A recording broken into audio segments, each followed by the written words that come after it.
Hello everyone. I'd like to read from my ongoing piece called The Caravan of Dreams. As a young boy, I was intent on exploring the boundaries I was expected to remain contentedly within.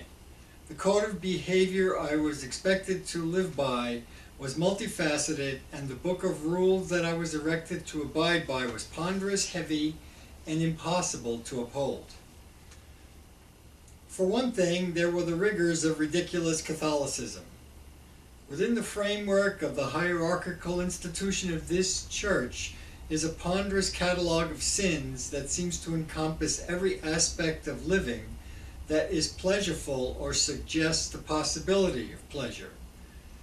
I tried briefly to abide by the proscriptions as defined by the fathers and brothers and sisters of the cloth, but I did not endure for long. It is of interest to me that the self-righteousness that is so endemic to the Catholic faith has been defrocked by the seemingly endless stream of scandals regarding the rampant pedophilia of many Catholic priests. This behavior is of no great surprise to me, especially in relation to the celibacy requirement for the priesthood. The experience that forever broke the tenuous bond that existed between me and the Church was concerned with the uniquely Catholic ritual of confession. In this instance, I was a 16-year-old boy with an acute case of raging hormones. I was a slave to the testosterone coursing through my bloodstream. I was so horny, I could have used my penis, prone to erection, as a murderous weapon. I could have easily decapitated my enemies with its substantial properties. I was so horny that I could think of nothing save the glorious manipulation of my organ. This obsessive state of mind caused me some concern.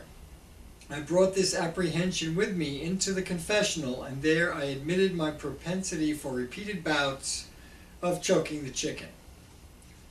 Within the purview of the medieval church, this behavior is seen as an act of depravity, or as they used to call it, self-abuse.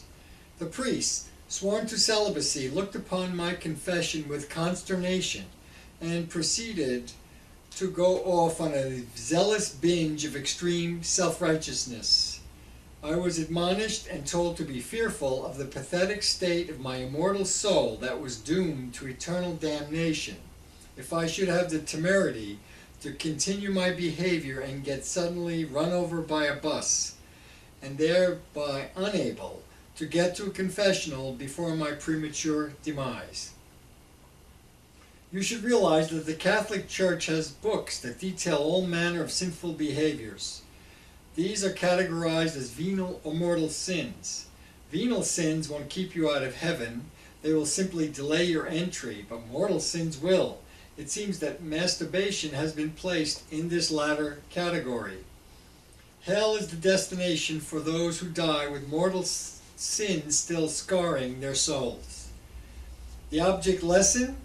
Don't jerk off just before falling off a mountaintop and plummeting to your death, for you will spend the rest of eternity in the unrelenting fires of hell.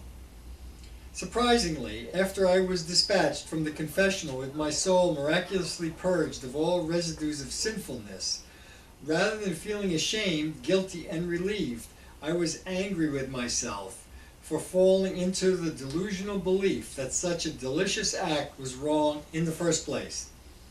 It was like a magnificent revelation, and I vowed to never set foot into the church as practitioner again.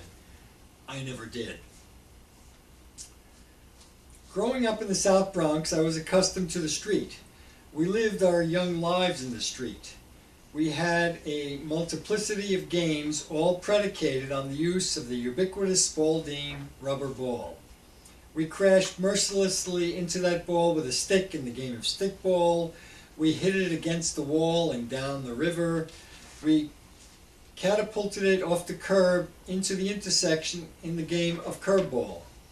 We grew up on games. We learned about each other through games.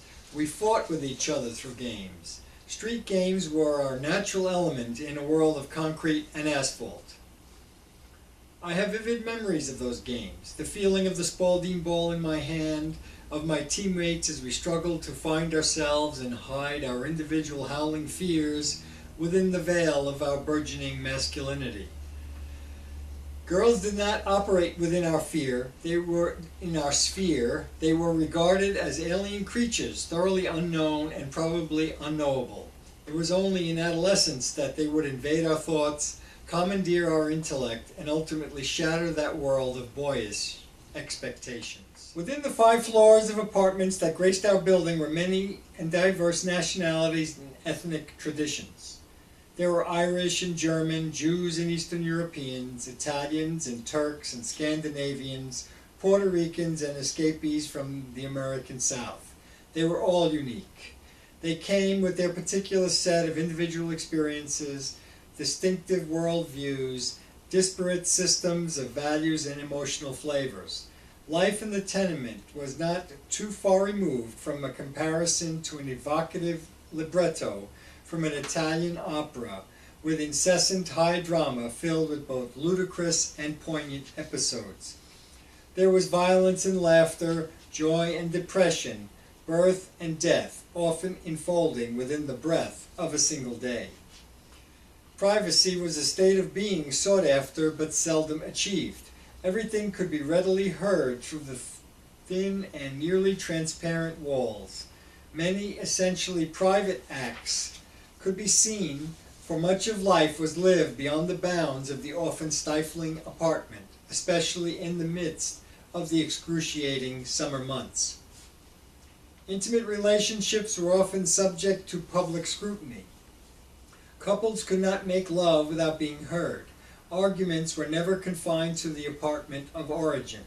The merits of these arguments were often evaluated by those who had no connection whatsoever to the people involved. Children or adults learning musical instruments could drive others to absolute madness. Gossip was always relentless, sometimes cruel, but mostly comic, for New Yorkers develop an exceedingly thick skin, a measured indifference born out of absolute necessity. Listening to random conversations, often loudly expressed in public places such as restaurants or movie theaters, is a testament to a New Yorker's essential lack of concern about what others may see, hear, or conclude. They are impervious to other people's judgments regarding their behavior. There is an emblematic directness in the behavior of New Yorkers that I miss, for they are reliably to the point. As a consequence, you always know where you stand with them. Ambiguity is unable to thrive within the heartland of New York. As a young, sensitive, and highly impressionable young boy growing up in the chaotic and often inexplicable environment of the neighborhood we defined as the block, I yearned to find my place, to stake my claim to something tangible. I often sought quiet places away from the noise and collective madness. This was not an easy matter. Sometimes I would escape into the night when most everyone was asleep. If I was fortunate, I could get a glimpse of some stars and the moon itself when it was in the vicinity. This offered me some solace, some respite from the frenetic madness. I was so enthralled by the frontier of outer space that it triggered my imagination. I have a persistent hunger to understand how everything works. I believe I must have been wedded to the idea of science in the womb, although I have long since given up on the idea that I would eventually understand everything.